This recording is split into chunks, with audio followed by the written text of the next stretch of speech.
नमस्कार मंडळी. आज आमच्याकडे आले आहेत पाहुणे. त्यांना घेऊन जायचं आहे कशेळी बीचला. चला तर मग बघूया कोण कोण आलं आहे ते. सगळ्यांनी हात दाखवा. हे बघा, माझा भाऊ, वहिनी, नणंद, माझी सख्खी बहीण, माझे 2 भाचे आहेत आणि बहिणीची आणि भावाची चिली पिल्ली आहेत. अर्धे जाणार आहेत 4 व्हीलरमधून आणि अर्धे जाणार आहेत 2 व्हीलरवरून. चला तर मग. भाऊजींनी आमच्या प्लॅनिंग करून चिली पिली बसवली आमच्या गाडीत. गणपती बाप्पा मोरया म्हणून आम्ही आमच्या प्रवासाला सुरुवात केली.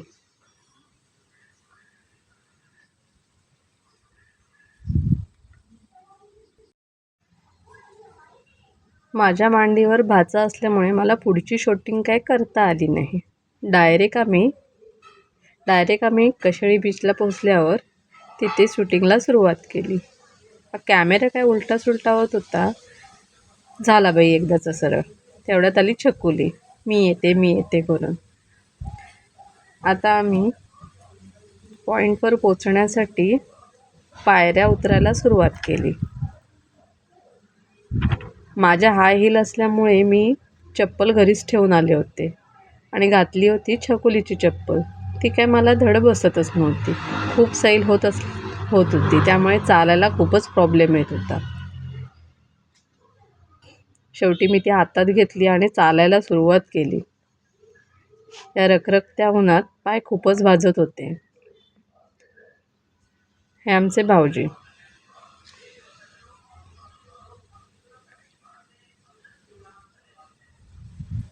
सगळ्यांनाच स्पॉटवर पोचायची खूपच घाई होती.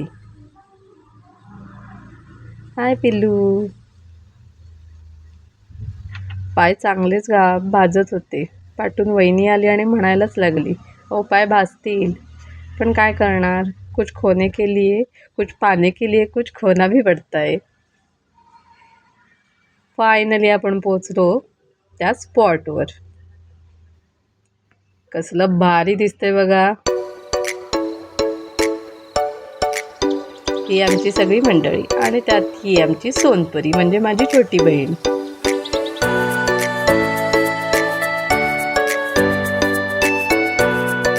सगळ्यांनी हा व्ह्यू बघून फोटो काढायला सुरुवात केली. कोणाचाही मोह आवरतच नव्हता. त्यात मीही सुरुवात केली. कसले भारी फोटो येत होते बघा.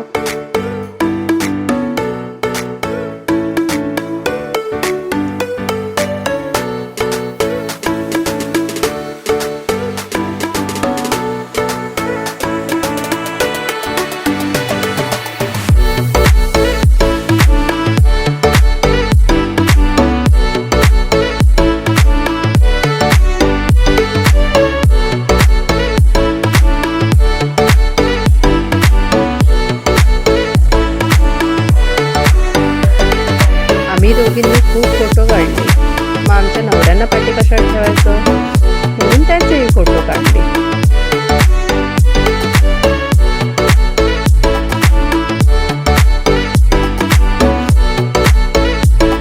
सगळ्यांनी आपल्या आवडीप्रमाणे आपल्याला हवे तसे गोळ्याची ऑर्डर दिली.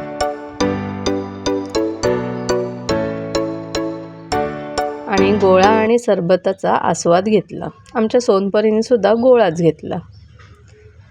फायनली तिथे ते खाऊन झाल्यानंतर आम्ही परतीच्या प्रवासाला निघालो. चढताना एकेकाची काय हालत होती ते पहा.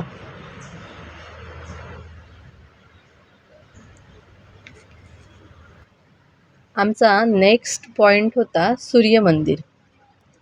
आमच्या सोनपरीने भाऊजींना तिच्या आधीच सांगितले होते, मला या मंदिरात जायचेच आहे. म्हणून तिच्या भाऊजींनी गाडी तिकडेच वळवली.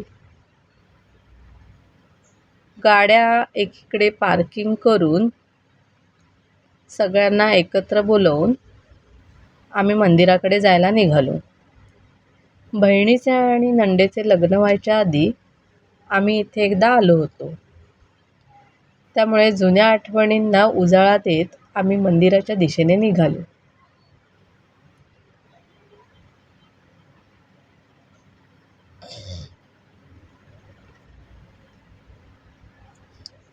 हेच ते कनकादित्य मंदिर. चला तर मग बघूया आतमध्ये. माझी बहिणीन माझ्या मुलींना आम्ही इथे आधी काय काय मजा केली होती ते सांगत पुढे निघाली.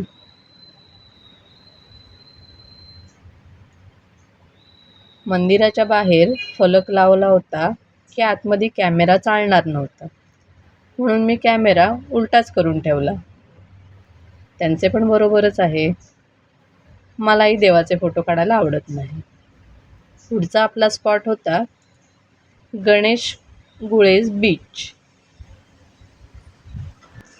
इथला व्ह्यू कसला भारी आहे बघा. इथे फारशी गर्दी नसते. पर्यटकांचा मोर्चा जास्त करून गणपतीपुळे, आरेवारे बीच याकडेच असतो, त्यामुळे इथे फारशी गर्दी नसते. आणि तसंही आम्ही उन्हातनं गेले असल्यामुळे सकाळचे गर्दीच नव्हती. आमच्या चिल्ल्यापिल्ल्यांनी पाण्यात उड्या घेतल्या होत्या. समुद्राला वाऱ्यामुळे खूपच उधाण आले असल्यामुळे मामा त्यांचे हात पकडून उभे होते. ते काय त्यांना सोडायला तयार नाहीत. बिचारी लोक लय हट्ट करत होती, आम्हाला सोडा, आम्हाला सोडा. पण ह्यांनी काय त्याचे हात सोडलेच नाहीत. सगळे मोठे जण बाहेर किनाऱ्यावर उभे राहून त्यांच्याकडे पाहतच होते. आम्हालाही पाण्यात जायचे होते, पण तिथे चेंजिंग रूम ओपनच नव्हत्या. मग आम्ही मूड ऑफ करून निघालो. त्या पोरांच्या गाडीला काही किकस्टार्ट बसत नव्हती. फायनली बाबा गाडी स्टार्ट झाली. आमच्या सोनपरीने गाडीचा चार्ज घेतला. सगळी चिल्लीपिल्ली चेंज करून आली आणि गाडीत बसू लागली. पोरांनाही आपली गाडी स्टार्ट झाली म्हणून पटकन गाडीवर बसून निघायचं म्हणून निघाली. तेवढ्यात आमच्या सौरभने विचारले, बाबा पुढचा वॉल्ट कुठे आहे आधीच सांगा, कारण सगळ्यांनाच खूप भुका लागल्या होत्या. खूपच केविलवाणी झाली होती सगळी. आम्ही एक एक करून सगळ्यांना बाय करायला सुरुवात केली, कारण त्यांच्या पुढे गाड्या गेल्याशिवाय आम्हाला निघता येत नव्हतं. पुढे जाऊन हॉटेलसुद्धा शोधायचं होतं.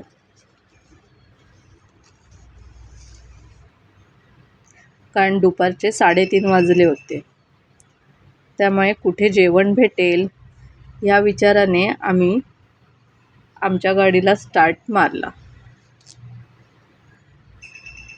पोरंही निघाली. बाकीच्या 2 गाड्यासुद्धा पुढे गेल्या. पुढचा व्हिडिओ न करता मी डायरेक्ट ताटावर बसलेला व्हिडिओ केला. पावसच्या कर्विंगलाच आराध्या म्हणून हॉटेल आहे, तिथे आम्ही जेवण घेतले. इथले जेवण खूपच रुचकर लागले. पोट, आत्मा आणि मन तिन्हीही तृप्त झाले. असा होता आमचा आजचा दिवस. चला तर भेटूया पुढच्या व्लॉगमध्ये. तोपर्यंत धन्यवाद.